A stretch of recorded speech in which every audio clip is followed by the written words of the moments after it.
Ya, assalamualaikum warahmatullahi wabarakatuh. Perkenalkan, nama saya Nanda Eka Widianto. Nomor induk mahasiswa saya 1714321007. Di sini saya akan menjelaskan bagaimana sih cara mudah untuk membuat keylogger dengan Notepad.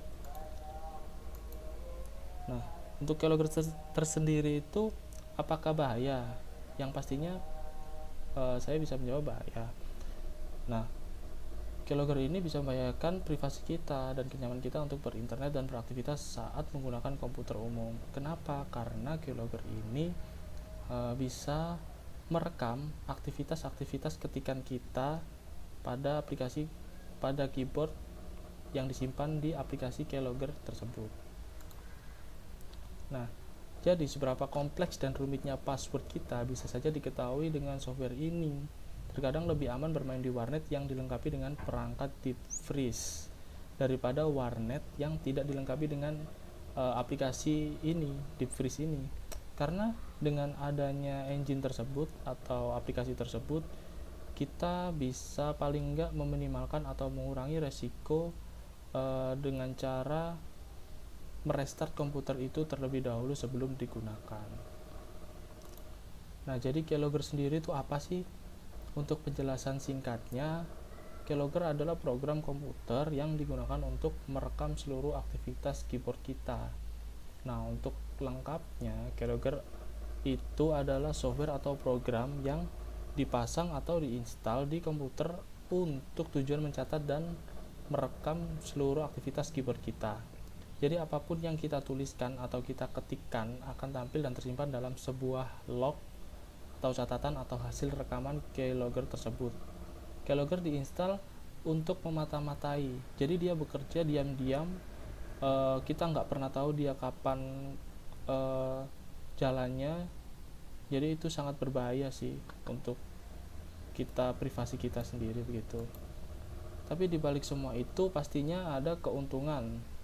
Nah, keuntungannya salah satunya yaitu ketika kita menggunakan keylogger saat kita tiba-tiba lupa nih aktivitas apa aja yang kita ketikkan, aktivitas situs mana aja yang baru kita kunjungi. Nah, kita bisa lihat di log keylogger tersebut. Atau mungkin kita saat mengetik password terus kita lupa passwordnya, kita bisa membuka di log keylogger tersebut. Juga pada orang tua yang ingin mengawasi anak-anaknya saat menggunakan komputer, jadi bisa diawasin dia mengetik apa saja, terus mengunjungi situs apa saja. Dan untuk fiturnya juga bisa mengcapture layar atau menangkap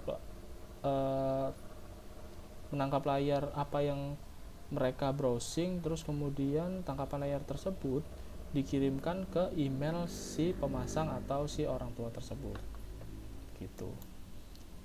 Nah, kerugiannya salah satunya untuk keylogger ini yaitu berbahaya ketika dia disalahgunakan, yaitu untuk menyimpan aktivitas orang lain, untuk mencuri data password orang lain, untuk mencuri data-data pribadi orang lain, misalnya untuk mencuri email, password Facebook, Twitter, bahkan sampai kredit card orang lain serta nomor rekening atau nomor ATM kita. Jadi ketika kita login di internet banking, otomatis kan kita dimintain untuk mengetikkan PIN ATM kita.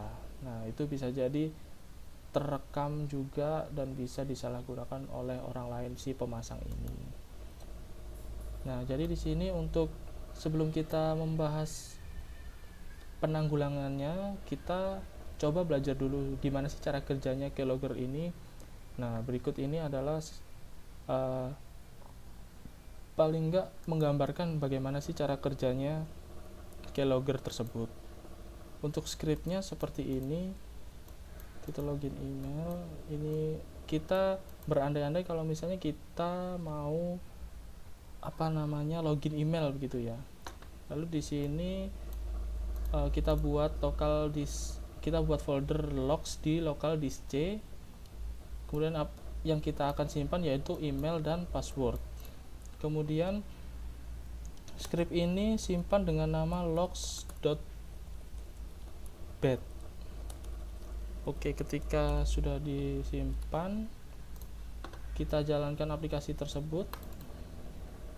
Nah, tampilannya kurang lebih seperti ini. Kemudian saya akan menuliskan email saya, kemudian password saya. Nah, kemudian enter. Nah, di sini kita langsung coba cek di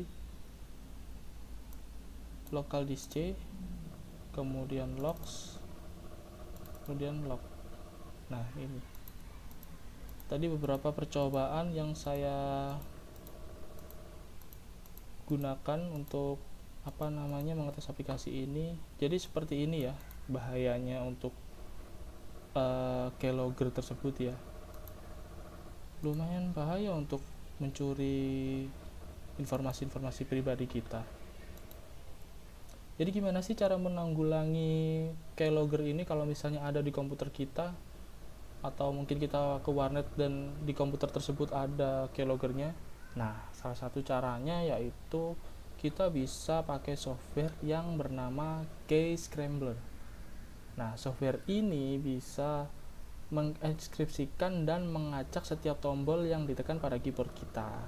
Jadi ketika kita mengetik A, jadi dia mengacaknya ke huruf U, ke huruf I, ke huruf G. Jadi dia itu bisa mengacak rekaman tombol yang kita ketikkan tadi, gitu.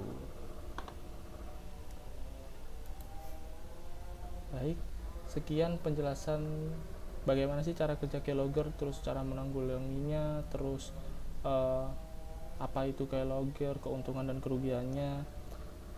Mungkin segitu dulu yang bisa saya sampaikan. Wassalamualaikum warahmatullahi wabarakatuh.